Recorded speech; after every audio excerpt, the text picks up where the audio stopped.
It's Project Rusty Day. Today we're having to change out the power steering line, pressure side. I did it once before, about 5 or 6 years ago, and it leaks down on the gearbox. Let me show you what we got here. Excuse me. So that's your pressure line. Goes into a pressure switch, which I've already got disconnected. The line's right here. That's your pressure connector right there. Go down into that first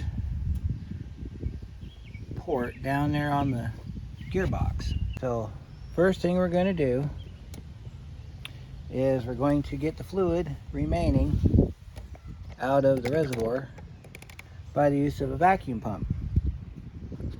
So take your cap off, set your vacuum pump somewhere where you can get the best use out of it.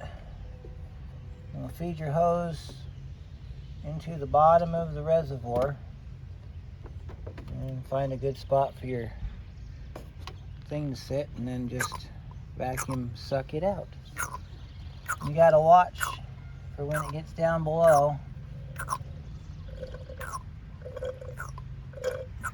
Yeah, this thing's been leaking for a while.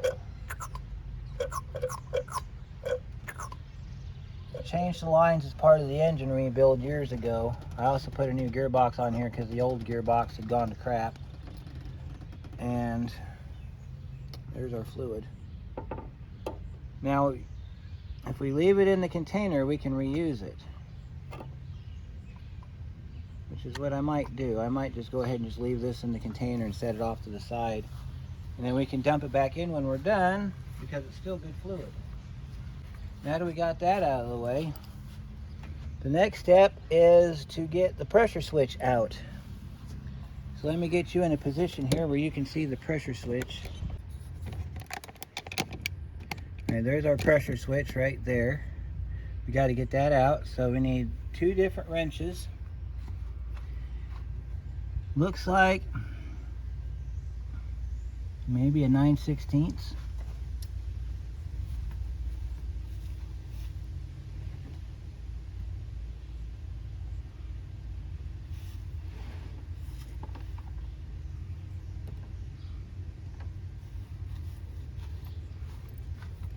Before you start flooding the comment box with SAE versus metric crap, see, it is 9/16. Let me give you a brief explanation of this truck. This is an 89. Right around that time frame from, I'm thinking 87 to 2000, there were several vehicles, Ford included, that bounced between metric and standard bolts.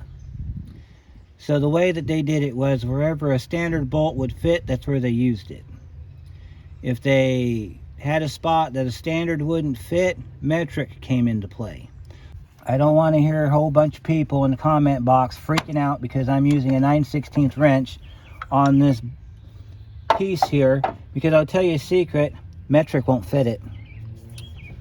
I've tried that. When I first put the truck together, I tried to use a metric socket on this and it wouldn't fit. Or a metric wrench actually, and it wouldn't fit. Alright, you're going to have a little bit of drip coming out of the bottom there. Set your switch off to the side. Maybe we should have, it's a bit late now. Put a drain pan under there. Matter of fact, I'm going to put this back in for just a second so I don't end up dumping everything all over my floor. I'll be right back. I'm going to go grab a drain pan. Okay, we got our drain pan underneath now. Now we can take our switch back out. Good news is I don't have to lubricate that steering line for a while, or that linkage down there. Alright, so the next thing we need to do is get the line off the box, or the gearbox. Now, there is a piece that goes around here. It's a shroud. I've got it, I just don't use it because it won't fit. I'm trying to remember what size that bolt, that thread was. think it's also 9/16.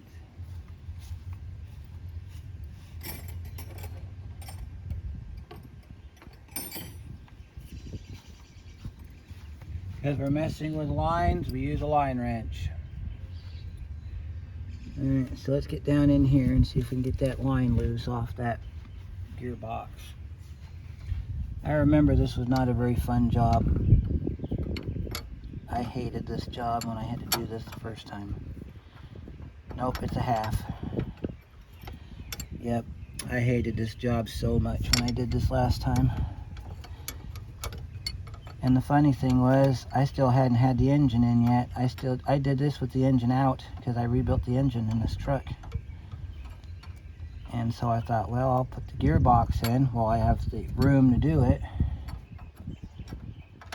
But then the question came to me as to, what am I going to do when I have to replace this line? Because almost instantly it started to leak. And I've tightened this thing down about a dozen times.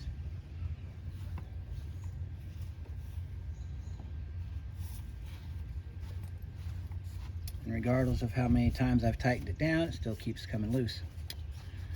So I need to take the top line off the pump. So we need to move you over here so you can see what we're doing. We got to take this line off. So let's figure out what size that is. That's going to be a big one. 5/8, I think.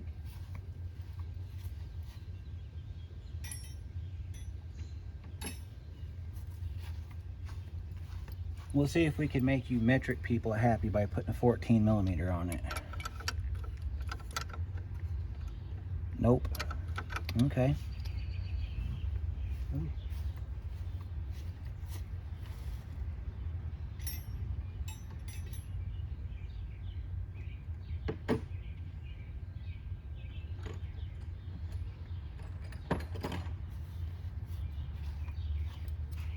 Might have to use a regular wrench. I might not have a wrench big enough to fit that. It's a 16mm and I don't have a 16mm wrench. Hold on a minute. Well, you metric people might not like me too much. I got a 16 right here, but I also found a bigger line wrench in SAE, which is 5/8 and 11/16. Let's see if that works first.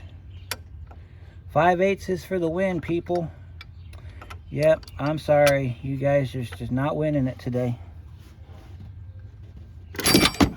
Yeah, but, you know, you get to see me lose my wrench everywhere.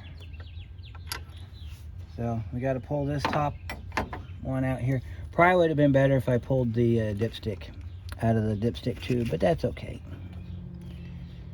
Get this line off of here. Alright, we got my line loose here. Got it ready to come out, see? And go ahead and we'll pick this up, scoot it out. Now one thing you want to do is pay attention to how this thing routed originally, because routing's important. The way this pipe's shaped, you have to have it routed a certain way for it to fit correctly or it won't fit. So let me show you. Another way you could get to this is if you can get at it through inside the wheel well if you want to try. So now that we got that out of there, we need to clean that up. Get all the dirt and garbage out of there that is probably keeping this thing from sealing. Get this all cleaned out in here. And see, there's your gearbox right there. There's your line missing right where my finger's at. And then of course, while we got that line off, we'll put a little bit of tightness on the return line. Even though I don't think the return line's leaking. So, I think that takes a, let's see if the 14 fits it. Nope, okay. I think that one's gonna be the 5/8. Because one of these was the bigger one. Let's see, that one's not it. I'm trying to get you a good angle here so you can see what's going on. 11/16 maybe? Yeah, nope. Well, that one might be a 17mm. Not sure. Here's a regular 16 wrench. That's how I've been tightening them up, is with a regular 16 wrench. That one's nice and tight, so we don't have to worry about it. So, off to the parts store. Alright, we got our new hose. I want to touch on a few things real quick before we get started putting it back on. Alright, your kit comes with this bag right here. In this bag, you got 2 O-rings and a fitting that fits inside this part right here in the event you don't have a power steering pressure switch. Power steering pressure switch is mainly for vehicles that have air conditioning.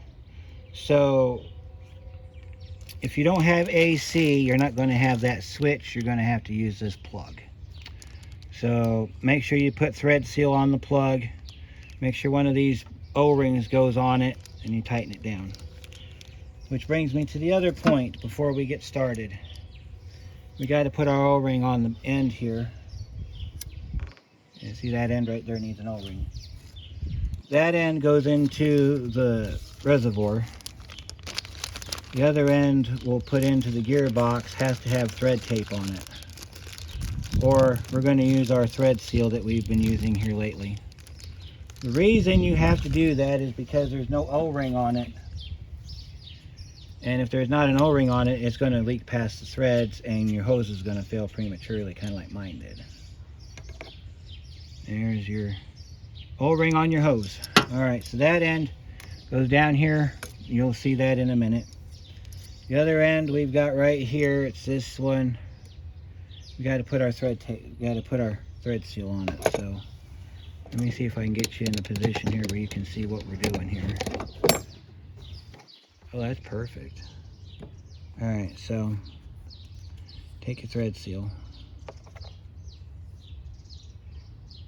You can put some on your finger, or you can kind of put it on the threads and then just move it around on your finger, however you get it on there.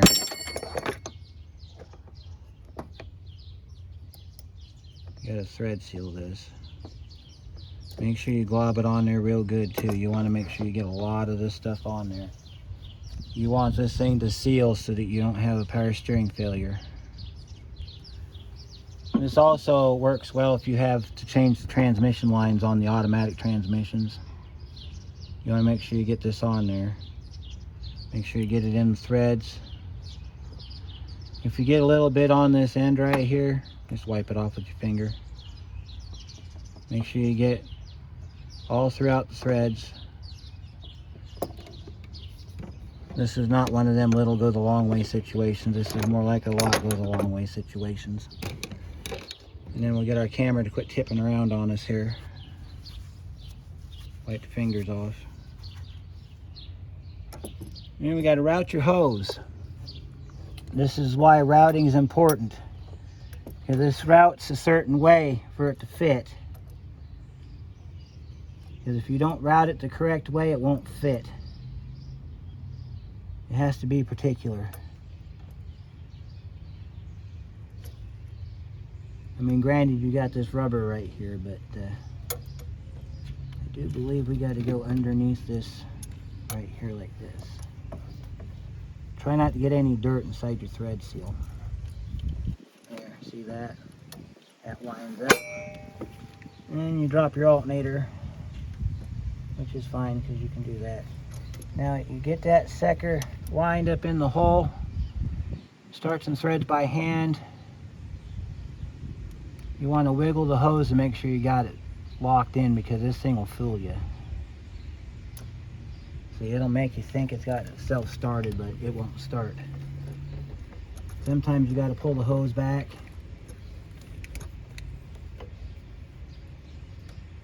You got to get the hose lined up, and then you got to get it in there.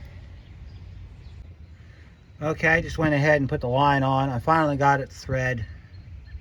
Pro tip, take the return line off and then move around some hoses and stuff and you'll get right in there. It's a little bit of a ordeal to get that on there, but I did it, so we're good. Okay, so now we've got our power steering pressure switch. We got to get the old O-ring off and put the new O-ring on it. This also had thread seal on it, so we're going to put thread seal back on it before we put it back in.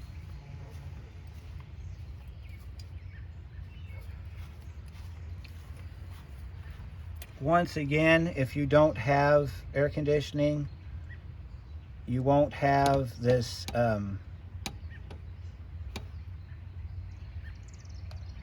pressure switch, so you'll use the little threaded plug that comes in the kit. So I like to save those because they do come in handy for other projects.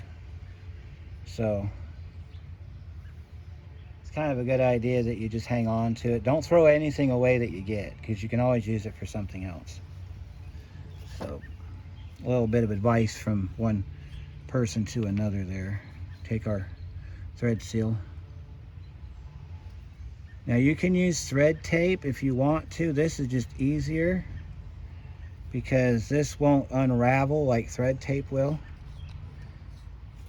Not only that, but then you can just like spread it around like that. And there you go. Easy, no problems, and you're good to go. Then you use your standard wrench. I believe it was a 9/16 half combination we were using on this. Yep, it was half, it was a 9/16. See, 9/16 on that right there. Thread it in by hand, and then just kind of put a little bit of a tightness to it. The O-ring and thread seal is going to keep it from leaking. So get your switch started here. Let's see if we can bend that down a little bit. There's kind of, might have to get on that with a wrench and pry that around a little bit to where we can get a, let me see if this wrench fits it. Yeah, let me see if we can twist that up a little bit, kind of give us some pull that back a little bit so we can get it. You don't want to bend it too much because you'll break your line. You don't want to break your line.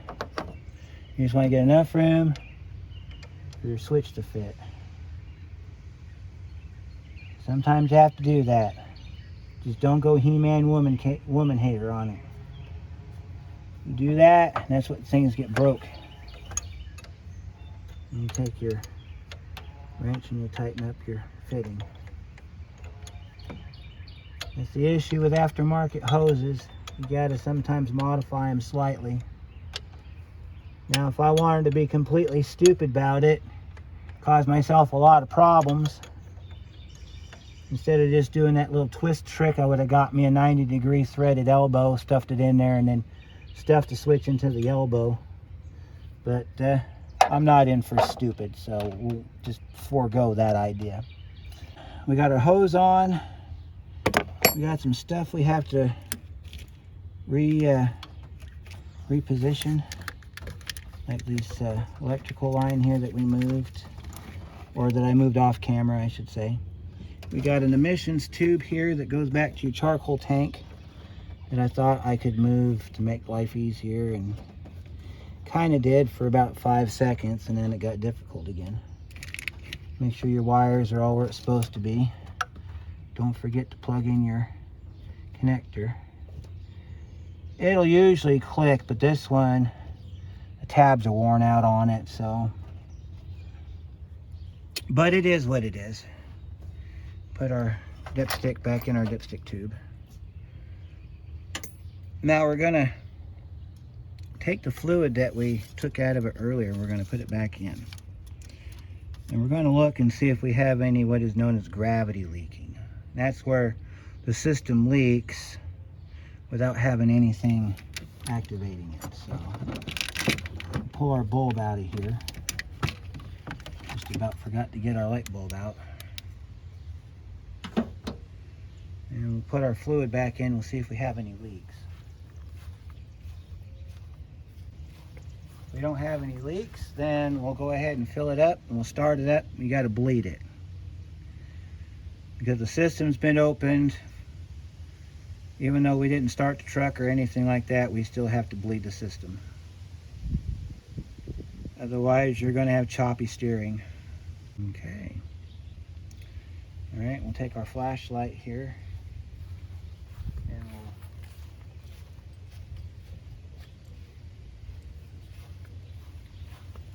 we'll take our flashlight and we'll go around our repair and make sure that we don't have any leaks. That looks good.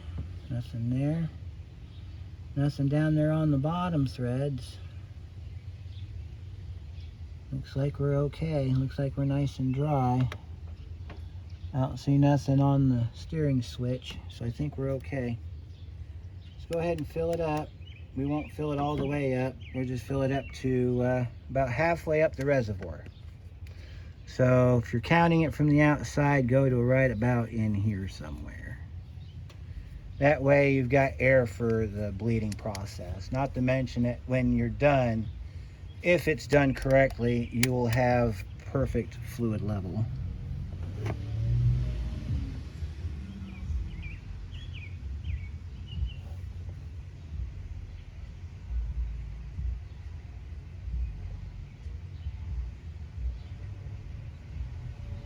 There we go. Now we need to clear our tools, close our lid on our reservoir, start the truck, and rotate the steering wheel.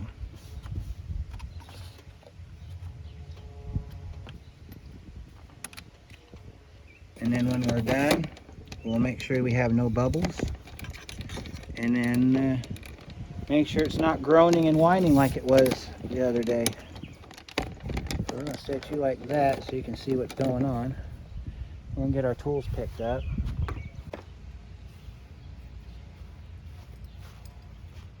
Set our power steering fluid over there in case we need to add some. Got our light bulb right here ready to go if we need to take a peek down there. And let's fire it up and see what happens.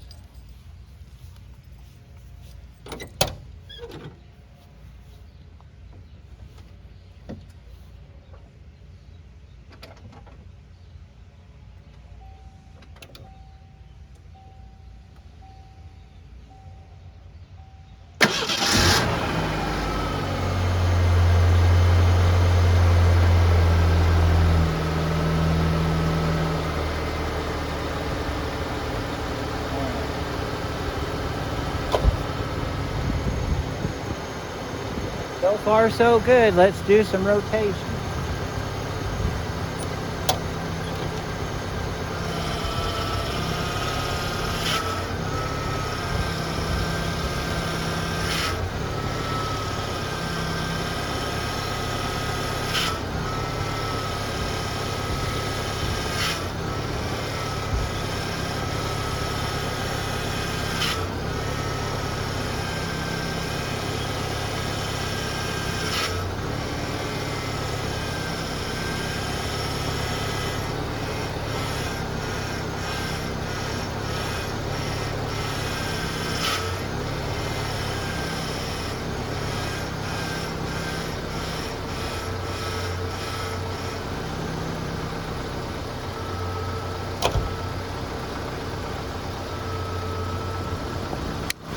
Alright, let's check our fluid.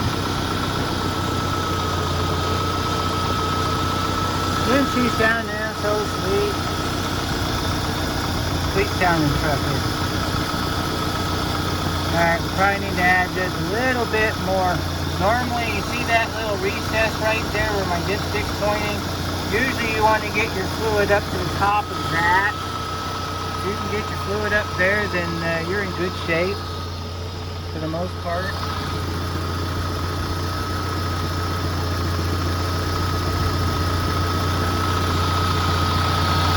Let's see what we can do here.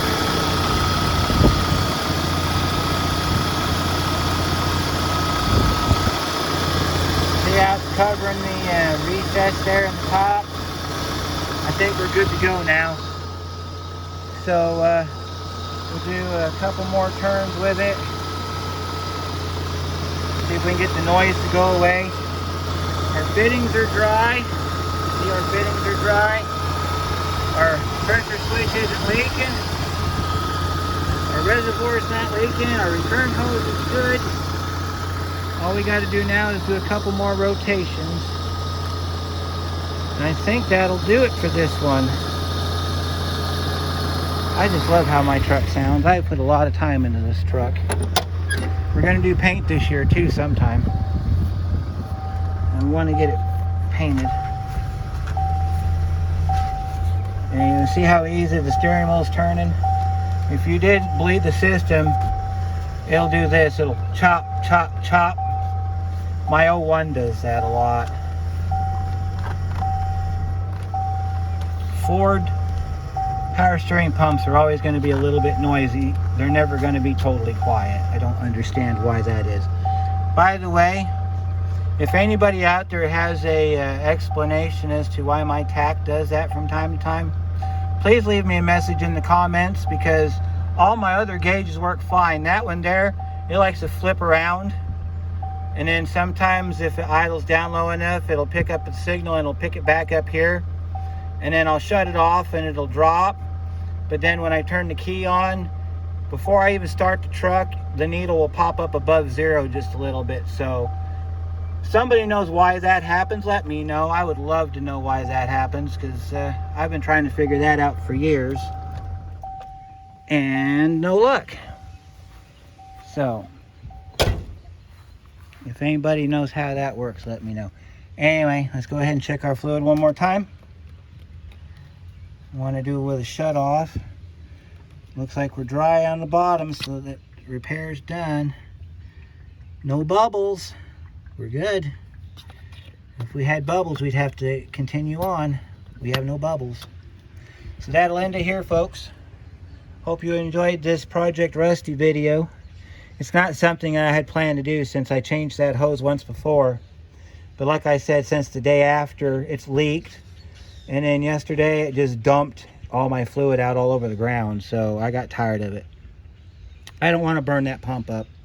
That pump's expensive and hard to find, and a pain in the butt to change and all that stuff. So all right, well, I don't know what we're going to be doing next on Rusty, but I'll bring you along for that. And until then, we'll see you next time.